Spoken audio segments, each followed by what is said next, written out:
An AEW star has re-signed with the company, and it could be a multi-year deal. I definitely want to talk about that because that is a story, it's been floating around. WWE's been rumored to be interested in this individual, and you really got to wonder what Tony Khan may have planned for this individual. Also, coming up on today's show, we are going to talk about a very cringy and disgusting story about a WWE fan who took things a little too far. And trust me, that one is just straight up weird. And we are going to also talk about some WWE Raw superstars that are incredibly frustrated after this past Raw. You have to wonder if Triple H is listening. Ladies and gentlemen, this is the Ango Show. Let's get right into it.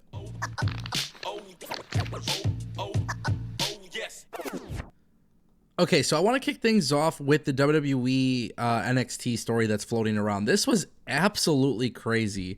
So WWE NXT stars were stranded in St. Louis because the Orlando airport has been shut down. If you guys don't know, Hurricane Milton is pretty much coming tonight, supposedly. And basically what has happened here is that the entire WWE NXT crew is staying in St. Louis. That is first reported by PW Insider. Now, one of the things that was really crazy about this article that went out was that the NXT talent had reportedly dealt with a fan incident at the hotel that they were staying at on Tuesday night after the show concluded. The media outlet reported that they were told a male wrestling fan was allegedly caught trying to take photos of the feet of the female talent as they made their way through the hotel. The person was ejected once and twice from the location. Now, this is a really weird thing. Obviously, pro wrestling fans taking things too far. We've heard weird stories, stalker stories. We've heard so many weird things. But this is just one of those stories that is absolutely mind-blowing and absolutely shocking. And it's actually a really big shame that somebody like this is representing wrestling fans. I mean, quite honestly, guys, it's not that hard to be a good person. It costs you absolutely $0 to be a good human being. But also just respecting other people. I mean, it's absolutely free. There's no excuse to be this way, right? And I just found it really crazy that this is even being talked about. Definitely, throughout the last few years, I feel like we've definitely talked about some weird stories about wrestling fans taking things too far. This one may very well take the cake. And it's really unfortunate, and it's really just sad and pathetic that this is even something that has to be discussed. Unfortunately, these things happen, and hopefully WWE and NXT and everybody that was there, hopefully they got the resolution that they were looking for. I want to turn our attention to WWE stars being frustrated. Apparently, there was some internal frustration. WWE Raw went from 3 hours to 2 hours. Now, a new article came out, a new report from Fightful, that there were some growing pains with the changes. However, the formatting of Raw wasn't difficult for WWE because they're used to running SmackDown with the same duration. However, there was some internal frustration with booking the women's tag team match between the perceived lack of direction for the talent involved and a commercial consuming much of the match. So, this is a very interesting situation here because WWE is going to have some growing pains. Obviously, they are going from 3 hours of Raw to 2 hours of Raw. But one of the things that I mentioned in my live stream that I felt like was just really important to discuss here was the fact that WWE Raw is known for the 3 hours of really utilizing talent and being able to get so many people on the show that now it's a 2 hour show. You're putting 10 women together. You're just cross-pollinating storylines. It just, to me, it seems like a very big miss. And it's something that WWE needs to improve on immediately.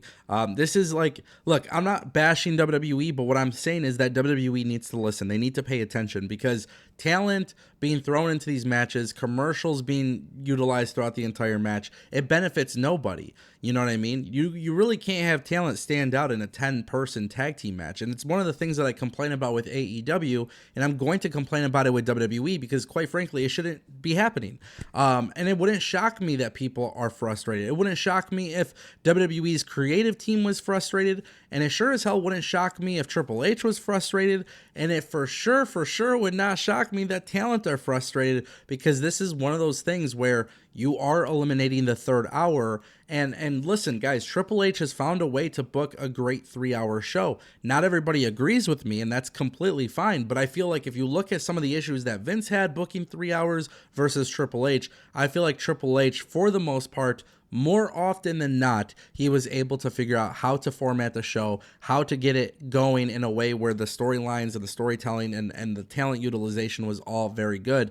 You know, this is one of those things where I can understand the frustration, but it's definitely a missed opportunity for WWE if they don't fix this, if they don't figure it out, especially with the commercials. I don't know how much say or input WWE has with the commercials, but that is something that definitely needs to be figured out, because I know when we talked about it on stream the other day, this is one of those things where too many commercials, it is a little problematic. It takes a little bit out of the experience of watching the show. And honestly, like, when you're telling good stories and you have commercials interrupting, your stories are taking a hit.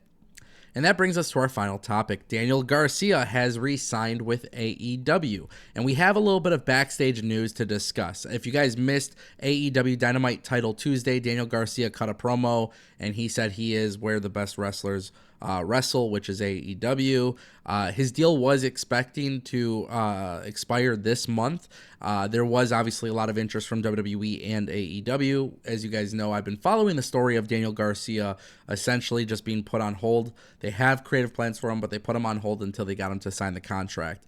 While speaking on the Wrestling Observer Radio, Dave Meltzer did note that Daniel Garcia did in fact sign with the company this week. No other details were provided. Now, the rumors that are floating around social media is that AEW may have linked him down to a 3 to 5 year deal. That's typically what AEW is doing with these 3 to 5 year contracts. Saraya signed a 1-year deal, which was a little bit different. But look, Daniel Garcia is part of the young and up-and-coming roster group. Like, this is a guy that has a lot of potential. I'm excited for this guy. I think he'll be great. I thought he would have been great either or, whether it was WWE or AEW. I think he'll be great. This is a guy who I hope to see do great things in AEW. I do want to see AEW capitalize on this, and I'm excited to see what ends up happening for his career. But look, good on AEW, man. Good on AEW. You secured one of your up and coming talents. You didn't lose them to AEW to WWE. I think that's a good thing. And for Tony Khan, that is a win when you're able to secure some of your up and coming talent. If you lose an older veteran to another company, not that big of a deal, because when you think of long-term success, you got to invest in your youth. So I thought this was a good thing for AEW. Am I shocked? Absolutely not. Am I happy that Daniel Garcia is getting paid? Absolutely. I'm a huge fan of this guy, and hopefully everything goes well. Ladies and gentlemen, that is the Ango Show.